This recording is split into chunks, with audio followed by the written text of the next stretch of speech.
देखिए, संपूर्ण विश्व एक अभूतपूर्व और ऐतिहासिक संकट के काल से गुजर रहा है। मध्य पूर्व, पश्चिमी एशिया सीधे युद्ध में है। यूरोप, यूक्रेन और रूस का युद्ध वर्षों से चल रहा है।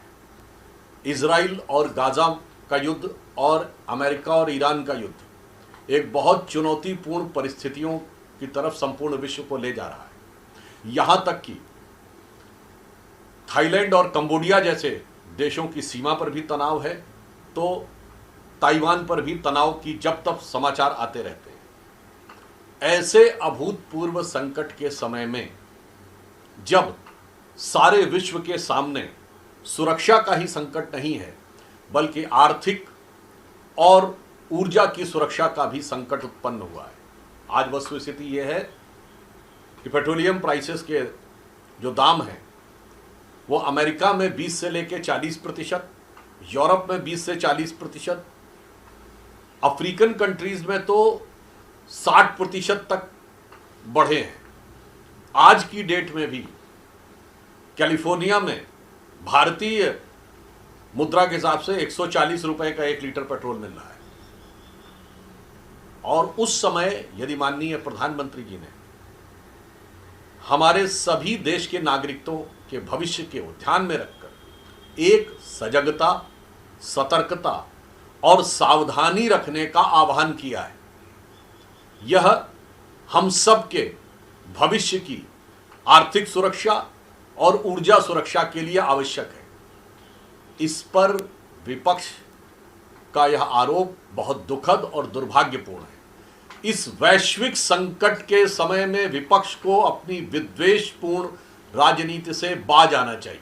प्रधानमंत्री जी ने जो कुछ कहा है वो सरकार का कर्तव्य है। ये कुछ उस प्रकार से है जैसे सुनामी या तूफान की संभावना के समय सरकार आपको सावधानी बरतने के लिए कहती है। इसका अर्थ ये नहीं होता कि सरकार कोई आपकी स्वतंत्रता को बाधित करने के लिए कह रही है। ये उस समय हर व्यक्ति उस गांव, शहर, जिले और उस क्षेत्र की पूरी व्यवस्था के लिए आवश्यक होता है। मुझे लगता है कि विपक्ष एक बार फिर वही गलती कर रहा है कि वो सरकार का विरोध, भारतीय जनता पार्टी का विरोध और श्री नरेंद्र मोदी जी के विरोध करते करते देश विरोध की सीमा में कब तक चला जा रहा है यह वो तय नहीं कर पाता। आज मैं विपक्ष से स्पष्ट पूछना चाहता हूं कि आज वो कृपया ये बताएं कि विश्व का ऐसा कौन सा क्षेत्र है जो इस समय किसी न किसी आर्थिक, सामरिक या ऊर्जा संकट से न जूझ रहा हो, चाहे वो अमेरिका हो, यूरोप हो, मिडिल ईस्ट हो।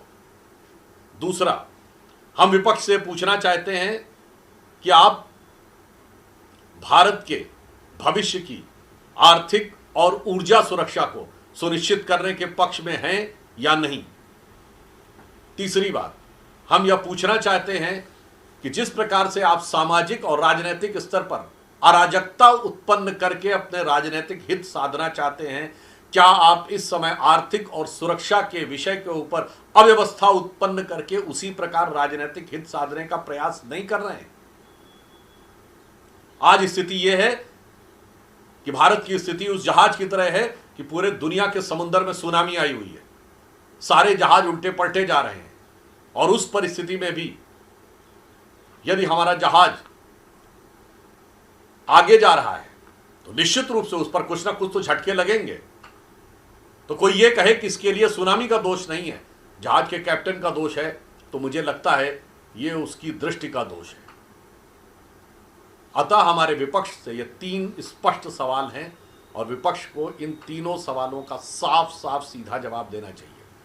प्रधानमंत्री जी ने ये इसलिए कहा है क्योंकि हमारी ऊर्जा आवश्यकताओं का 85% विदेश से आता है, जिसमें विदेशी मुद्रा जाती है, और इस समय आर्थिक और ऊर्जा सुरक्षा को सुनिश्चित करना देश के भविष्य के लिए, हम सब नागरिकों के भविष्य के लिए।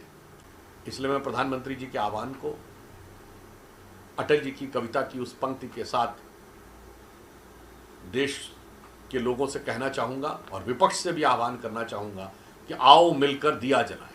विपक्ष जो सत्य को अपने भ्रम के बादलों से ढकना चाह रहा है, तो तो मैं उसके लिए कहना चाहूँगा कि आओ मिलकर दिया जलाएं, भरी दोपहरी में अंधियारा, सूरज पर छाई से हारा, अंतरतम का नेह निचोड़े, बुझी हुई बाती सुलगाएं, आओ मिलकर दिया जलाएं।